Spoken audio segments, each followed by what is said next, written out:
అయితే అక్క మన బతుకమ్మ పాటల్లో స్టార్టింగ్ నుంచి కూడా అంటే మనం చిన్నప్పుడు విన్న పాటల్లో కూడా బతుకమ్మ పాట అంటే బతుకమ్మ మనం సెలబ్రేట్ చేసుకుంటాం కానీ పాటలో మన వేదాంతం చెప్పుకుంటాం. ఫస్ట్ నుంచి అది ఉంది. దాన్ని ఇప్పుడు మనకి వేరే దగ్గర ఇప్పుడు డీజేలు ఇవన్నీ వచ్చి అది పాటను డిఫరెంట్ చేసినాయి.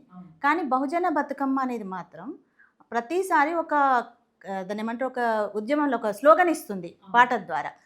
దాన్ని మిత్ర గారు, మీ సహచరులు మిత్ర గారు రాయడము, మీరు పాడడము, ఇది ఇంతకుముందు ఒక పాట కూడా ఇది పూలేరుకరారా తమ్ముడా బతుకమ్మ పేరుస్తాను, ఒక ఇయర్ అది అదొక చరణం పాడరా మాకోసం?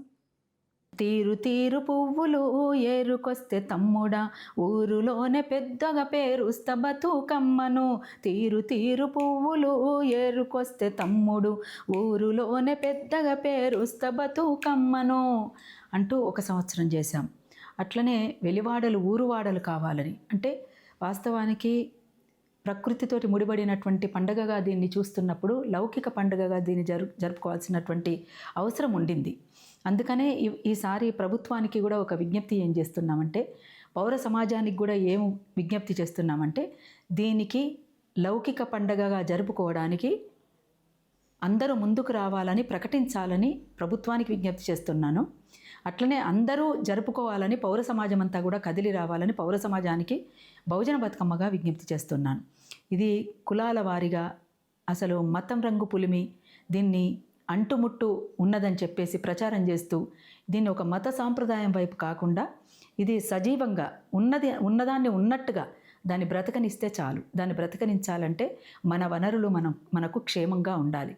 ఈ వనరుల సంపద ఉంటేనే బతుకమ్మ బతుకుతుంది, బతుకమ్మ బతికితేనే మనకు బతుకుంటుంది అనేటువంటి విషయం. ఎందుకంటే ఈ పూలతోటి పేర్చినటువంటి బతుకమ్మని ఇప్పుడంతా కూడా కళకళలాడేటువంటి చెరువులు కుంటలన్నీ కళకళలాడుతాయి, వాగులు వంకలన్నీ నిండుగా బారుతాయి.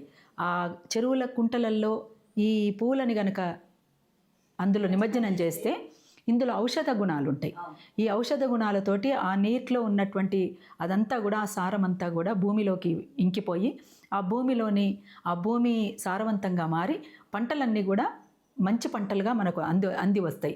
ఆ పంటలు తింటే కూడా ఆరోగ్యాలు బాగుంటాయి. లేకపోతే రసాయన ఎరువులతోటి పండించినటువంటి పంటలు తింటే రోగాలు తెచ్చుకొని కార్పొరేట్ హాస్పిటళ్ళు కలగలాడతాయి. అంతకుమించి వేరే ఏం లేదు. అందుకనే ఇవాళ చెరువులు మాయమైనాయి, కుంటలు మాయమైనాయి, వాగులన్నీ కూడా ధ్వంసం అయిపోయినాయి, గుట్టలు మాయమైపోయినాయి, అడవులు ధ్వంసం అవుతున్నాయి. అందుకని ఇవన్నీ మాయమైపోయిన తర్వాత బతుకమ్మ ఎక్కడ క్షేమంగా ఉంటుంది? తంగెడు పువ్వుతోటి నిండుగా పేర్చుకునేటువంటి బతుకమ్మ ఎక్కడ? ఒకప్పుడు అసలు బంతి పువ్వే లేదు. బంతి పువ్వు అనేదే మేము చూడలేదు బతుకమ్మకు. అసలు బతుకమ్మలో పెట్టకపోయేవాళ్ళం అసలు. మాకు గుర్తున్నంత వరకు నా చిన్నతనం నుంచి కూడా ఒక సందర్భంలో నా ఎత్తు పేర్చింది మా అమ్మ బతుకమ్మని. మా అమ్మ చాలా అద్భుతంగా పేరుస్తుంది మా అమ్మ బతుకమ్మ. బతుకమ్మ పేర్చడం ఇట్లా సన్నగా ఇట్లా వచ్చేసి ఇంత పొడుగు వస్తుంది అనమాట. నా ఎత్తు పేర్చింది ఒక సంవత్సరం. అంటే నా బిడ్డ ఎత్తు పేర్చిన అని చెప్పేసి మా అమ్మ చాలా సంబరంగా, మా అక్కలంతా కూడా చాలా ఆనందంగా ఉంటే, మా అన్నలంతా కూడా పువ్వు తెచ్చిస్తే ఎంత బ్రహ్మాండంగా ఉండేది. అసలు ఆ ఆనందం మామూలు విషయం కాదు, చెప్పనలవి కాదు. అది పంచుకుంటేనే తెలుస్తుంది తప్ప అది చెప్తే వచ్చేది కాదు.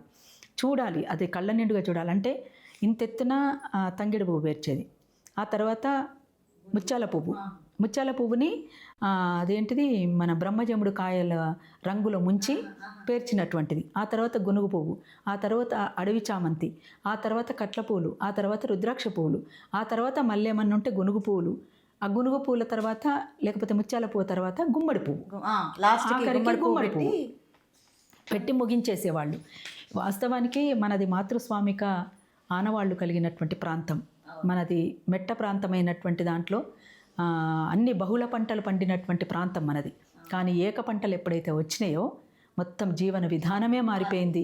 మనుషుల మధ్యన బంధాలు దిగిపోయినాయి, వలసలు ఎక్కువైపోయినాయి, బ్రతుకులన్నీ కూడా ఛిద్రమైపోయినాయి. అందుకనే మొత్తం గంజాయి అంతా ఊర్లలోకి వచ్చి, మద్యపానం అంతా ఊర్లలోకి వచ్చి మనుషులకు మధ్యన తాకులాటలు అయిపోయి చంపుకునుడు దాకా పోయింది. అసలు విలువలు ఎక్కడున్నాయండి? ఇప్పుడు బిడ్డ తల్లులను చంపుతున్నారు, తల్లిదండ్రులను చంపుతున్నారు, తల్లిదండ్రులు పిల్లల్ని చంపుతున్నారు, భార్య భర్తను చంపుతున్నారు, భర్తను భార్య చంపుతున్నారు. అసలు ఏమన్నా ఉందా? ఎప్పుడైనా విన్నామా ఇదంతా? విలువలన్నీ పతనమైపోతున్నటువంటి పరిస్థితిలో ఉన్నాం మనమంతా. అందుకని ఈ రేపటి సమాజం ఎట్లుంటుంది అనేది చూడడానికే వినడానికే భయంగా ఉంది. అందుకని ఈ తరానికి ఒక మంచి సమాజాన్ని, రేపటి తరానికి ఒక మంచి సమాజాన్ని అందించాలి అంటే ఇవాళ ప్రకృతి పర్యావరణ విధ్వంసం కాకుండా కాపాడుకోవాల్సినటువంటి బాధ్యత మనందరిపైన ఉంది. ఇప్పుడు మీరు చెప్పిన పూలు పేర్లు కనీసం ఇప్పటి తరానికి ఆ పేర్లు కూడా తెలియదు అసలు. బంతి పువ్వు అనేది తప్పితే, బంతి పువ్వు తప్ప తంగెడు పువ్వు తెలుస్తుందేమో అంతో ఇంతో, కానీ ముత్యాల పువ్వు తెలియదు, అడవి చామంతి తెలియదు, గునుగు పువ్వు తెలియదు, కట్ల పూలు తెలియదు, రుద్రాక్ష పూలు తెలియదు, గుమ్మడి పువ్వులు తెలియదు. ఇంకేం తెలుస్తుంది? ఉంటే ఒక బంతి పువ్వు తప్ప ఏం తెలుస్తలేదు.